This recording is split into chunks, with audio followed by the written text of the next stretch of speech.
السلام عليكم ورحمة الله. يا هلا، كل هلا مليون هلا. نصلي على أبو القاسم محمد. اللهم صل وبارك وسلم على سيدنا محمد وعلى آل بيته وصحبه أجمعين. اللي أول مرة يشاهد قناتي أتمنى الاشتراك ولايك من إيدكم الكريمة، أكون ممنونة. أول بداية إحنا الوصفة سويتها حاليا إنه تمن ماش. بنات أنا ما مسوية تمن ماش، يعني عمر صاير لي عمر. فقبل لا يجي الماش بالحصة مال المواد الغذائية، فأنا إيش سويت؟ جايبة كيس اشتريته. قلت خل أسوي بالبداية رت شيلان أو شيلة شو يسموها، شيلان الزهرة. رت أسويها، بس بعدين قلت لا خل أسويها تمن ماش. ناخذ تقريبا قلاص ونص من الماش. يعني تبقى القياسات لكم. أنا هذا القلاص الكبير، مو قلاص قياس بنات، وإنما قلاص كبير كان عندي وأخذته. خليت له مي بحيث غطيت المي يعني شوية زايد عليه، وسلكته تركته. الماش بسرعة يستوي، يعني مو مثل الفاصوليا حمص تقولون، لا بسرعة يستوي. هنا شوفوا شلون مستوي بسرعة ما شاء الله. مجرد إنه نشف قبل لا ينشف مية هو مستوي. بالبداية شنو بهاي المصفي بنات اللي هي حاليا دا أطلع بيها. نقبق القبق، بعدين نرفعه نلقى القشر مالته كله طافح لفوق يصير. فننظف القشر مالته مالت الماش ونذبه، لأن كله يطفح. أنا أسويها مرتين ثلاثة، أكرر هاي الحركة حتى يعني هو من يطفح من أشيله رأسا أقشر القشر، لأن إذا بقى شوية يرجع ينزل يعني بالمي، فما ألحق عليه. فأكررها مرتين ثلاثة، أحاول أنظفها قد ما أقدر عليه. هنا عندنا تمن تقريبا همات قلاص ونص إلى قلاصين، غسلتهن وخليته فوقه، وخليت له مقدار مال مي، لأن المي نشف مالته. اللي ما نشف ميه ومستوي هو ما نشف ميه تقدرون تخلون تمن فوقه وتقيسون انتم بعد مي التمن شلون كل مرة تطبخونه هالشكل. هنا استخدمت كركم، أكيد ملح على مود شوية اللون حبيت، واللي حاب يخلي ماجي يخلي ماجي، بس ما يخلي ملح، ما يكثر ملح، شوية ملح قليل، لأن احنا نعرف الماجي هو مالح. وهناك كمل غدانة، غدا سريع بالشكل. تقدرون وياه روبة أو خاثر شو يسمونه أو لبن. وتقدرون تستخدمون وياه الدبس. احنا قبل كنا يعني دبس. أنا هالمرة سويت وياه روبة، لأن قلت إن شاء الله مرة الثانية ويا الشيلة أو شيلان الزهرة أخلي دبس. كلش طيب وصحة وعافية، وتمنيتكم يمي. وغدا سريع سريع بشكل بنات، يعني ما طول وياي، ما طول. وهاي الخاتمة، وألف ألف عافية. سويت غدا، وحبيت العصرية أسوي لهم كيكة. طبقت فيوزاتي، قلت خل أقوم على حيلي وأسوي لهم كيكة، لأن من زمان ما مسويتها بنات، من زمان بشكل. فسويت لهم الكيكة وكملتها والحمد لله. وشون كيكة طلعت توب توب. وأنا دا أحكي وياكن إنه تقريبا عن البارحة بيني وبين نفسي دا أسولف، صارت مواقف قدام عيني بنات. أكو أنواع من الناس. اتذكرت في الموقف صار إنه يعني هو موضوعين، هالمرة أحكي بموضوع، والموضوع الثاني إن شاء الله مرة الثانية أحكي بيه. إنه موضوع إنه الناس شلون على أقل شيء يدخلون خصوصيات غيرهم، يتدخلون حتى لو غربة ما يعرفوك، قبل لازم أنطوا رأيهم، ورأيي يعني مؤذي بصراحة. أريد أقول هيك مؤذي، يعني كسر خواطر. واكو لا والله اكو ناس تجبر خواطر، بس ما أعرف اكو هواية دي يحسون نفسهم إنهم هم الأفضل. والموضوع الثاني الحسد طبعا، إن شاء الله يعني عفوا الفيديو القادم أسولف بيه. بنات صار موقف قدامي وأني بالسوق. هنا استخدمت بيض، 3 بيضات، 4 تردون اعتيادي. استخدمت نكهة البرتقال هنا شفتن الشيشة صغيرة بنات، نكهة البرتقال هاي أي نكهة حابين تستخدموها استخدموها. أنا ردت ليمون وردت برتقال، ما لقيت الليمون جبت بس البرتقال، وأنا عندي نكهة كراميل أيضا يعني أحطها دائما ويا المعجنات. هنا قبق أو ملعقة ونص خل أبيض وشكر تقريبا قلاص إلا ربع قلاص إلا ربع زيت، وأبدي أطرق بنات لحد ما هنا محسن كيك رهيب للكيك. المحسن كيك يعني بشكل أنا قبل سنين كنت أستخدمه يعني تكون، بس بعدين تركته ما أعرف شنو اللي خلاني تركته، بس بالصدفة شفته عند العطار فقلت له عليه وأخذت هاي العلبة. شوفونها بنات إيش كبرها، هاي ب2000 سعرها، يعني يقدر ينطيك ب1000 هو اعتيادي. أنا قبل كنت آخذ ب1000 بس هسه قلت له، قال الربع ب2000 قلت له اعطيني ربع، فاعطاني هاي العلبة حلقتها. فأبدي أطرق لحد ما أحس غير اللون مالته. المهم بنات، فصار الموقف قدامي. شنو الموقف؟ إنه في اليوم إحنا محل أنا وأختي كبيرة، محل مال تبديل ملابس، مال ملابس العفو. فأكو طبعا كل المحلات وكنا نعرف إن أكو غرفة للتبديل، وخاصة يعني إذا ملابس نسائية أكو للقياس، غرفة تقيسين بيها الملابس مالتك. فلفت انتباهي إنه أكو وحدة واقفة يعني شابة عمرها بالعشرينات، يعني تقريبا منتصف العشرين، واقفة بنات ولازمة بنطلون.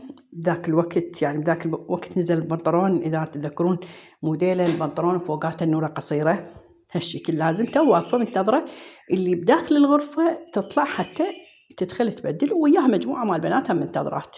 هاي اللي بداخل الغرفة طولت، فكانت مقابلها مرة كبيرة بالعمر يعني كلش، يعني تقريبا الستينات. كان تقولها للبنية تقولها شنو والله شوف أنا بهالشكل هذا، والله أتذكرها لحد الآن. تقولها شنو هاي، مو عيب ما تستحن بنات، شنو هاي تلبسن هيك بنطلون، مو خزي البنية سترها بعباتها، شنو لابسة بنطلون، عيب البنية ما يصير إذا مو عباية. فنزلت على البنية دوسة ونص خطية.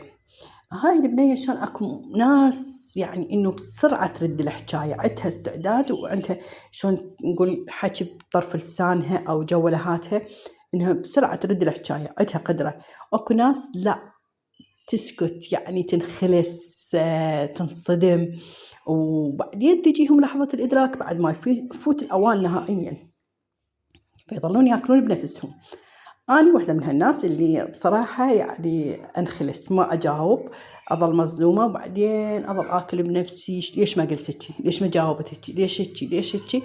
بعد شنو الفايدة، راح السالفة وانتهت.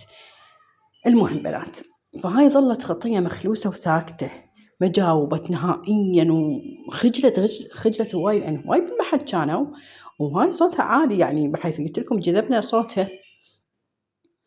ورا دقايق كانت تطلع بنية اللي بداخل غرفة القياس، كانت تقول لي المرة، تقولها ها ماما حلو علي لما المدرسة ونباوع البنية لابسة بنطلون بحيث بنات ضيق، يمكن إذا تفتح رجلها يطق الفتق مالتها والخياط مال البنطلون هالقد ما ضيق وقياس صغير.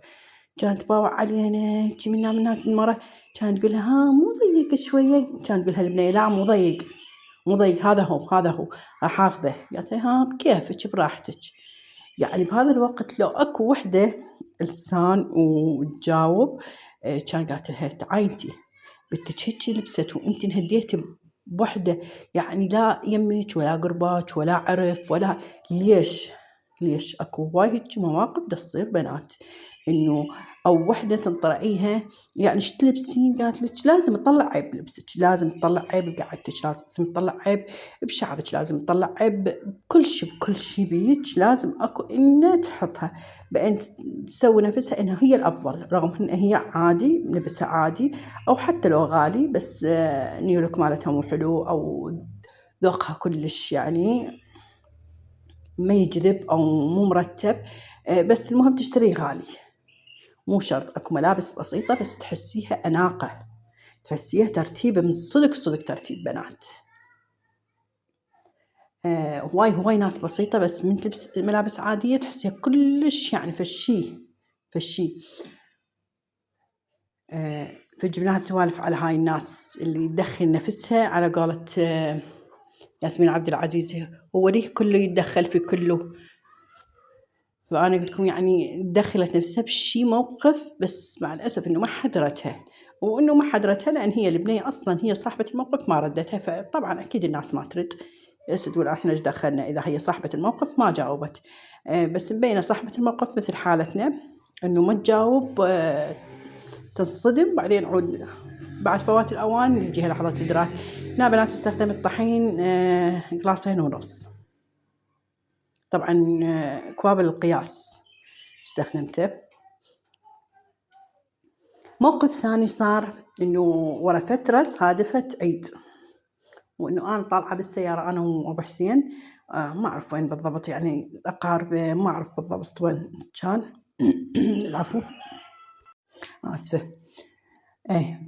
وإحنا صاعدين بالسيارة تعرفون أعياد، وإنه كل أطفال العراق إذا مو نسبة 90-80% إنه من يجي العيد أول ما يركضون وين الولد طبعاً وين يركضون على المسدسات.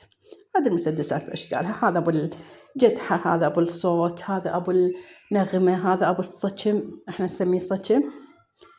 فالمسدسات بأشكالها، والله مو حتى الصغار يعني حتى الكبار شباب. شوف زلم شوربة كل واحد عمره 30 سنة و 29-28 بالشارع يلعبون مسدسات ويتجهل إنه أكو هيجي. فواحدة كانت قاعدة ويانا بالسيارة. هنا بنات استخدمت نسكافيه تقريبا ربع الكيس استخدمته. حبيت النكهة مالته فخليته. وهذا النسكافيه يعني أنا ما جبته وحسيت حلاه هواية. أنا ما استخدم الحلال النسكافيه أصلاً، قهوة نسكافيه ما أحبه أخلي لها شكر على مرورته، فهنا حسيت بها حلا فما حبيته. المهم فقاعدين وكانت تقول المرأة شنو هاي واحنا فايتين كانوا الجهال لازمين مسدسات ودا يضربون، كانوا يقول شنو هاي عديمين تربية ما عندهم تربية. العبرية كلها يعني وياها أيدتها، لأن فعلا هو الشيء غلط إنه المسدسات. قالت أكو فد واحد يمنا ضرب صديقة بالصجمة ونعمت عينه وأخذوه خطية وعملية وما أعرف شنو. فأكيد يعني هو موقف غلط صار، في الناس أيدت. اي والله حجية صحيح، اي والله المفروض ينتبهون، المفروض حتى لو يجيبون حاجة ما يجيبون هيك خطرة، انه غلط هذا من الاهل ماكو مراقبة. المهم فكلها اندمجت ويا الحجية. اثناء ما اندمجوا ويا الحجية نزلت بالطريق. فمن نزلت وياها حفيدها كان لازم مسدس ابو الصجن بنات. يعني الموقف اللي صار، بس انا قلت لكم ان اكو ناس ترد الحكاية واكو ناس لا تاخذها سكوت. فهنا الزلم ما سكتت، فكلها سواها نصبة للحجية. بس هي شنو بعد الفايدة نزلت يعني الحجية، بس يمكن سمعت طراطيش كلام، لأن قبل لا ينسد الباب قبل لا هاي فهم بلشوا يابا سووها نصبة للحجية. شوف تحكي على العالم وهو ابنها، هم ما عرفوا يعني ابنها بينها هي يعني بيبية. فشوفوا ابنهم اللي لازم مسدس، يعني شنو من الناس ما ادري شنو انهدوا الزلم، واحد يكبس وواحد يرفع. فذكرت هاي الموقفين يعني والله يعني، وحسيت انه فعلا اكو ناس تتدخل بشغلات ما لها حق بالتدخل. فيا رب يكفينا شر هالناس ويكفينا شر الطاقات السلبية اللي يبثوها، ويحطمون هواي يكسرون خواطر. ويعني هاي كسران الخاطر ترى عظيمة يا رب العالمين، وإنه الإنسان حتى لو ما يجاوب يمكن قلبه هو ينجرح، يسبب يعني شلون نقول ضعف بشخصيته. فيا رب يكفينا شرهم ويبعدهم عنا نهائيا يا الله، ويعمي عيونهم عن كل غلط وسوء اللي يأذون بها العالم.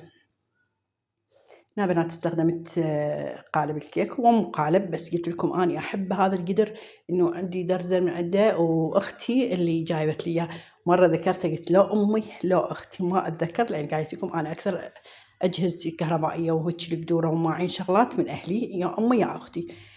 فقلت لكم بفيديو إنه لا أمي لا أختي، فأختي خبرت كانت تقول هاي الجذور أنا منطيتك إياهن شلون تقولين؟ قلت لها يا بعتذر. فهسه أصحح خطأي وأقول إنه هاي الجذور الزيت كامل من أختي مو من أمي. فيا بنات استخدمته للشوي، شايلة اليدات مالته البلاستيك، وهنا كيكتنا الخاتمة مالتنا، والصحة وعافية على قلبكم. ويا ربي ما تنسوني باللايك والاشتراك، لأنه هواية نازل وهابط مستوى الاشتراكات واللايكات، وألف ألف ألف ألف عافية على قلبكم يا ربي، ويكفيكم شر بني آدم وشر التدخلات والحسد والنفس، والله وياكم.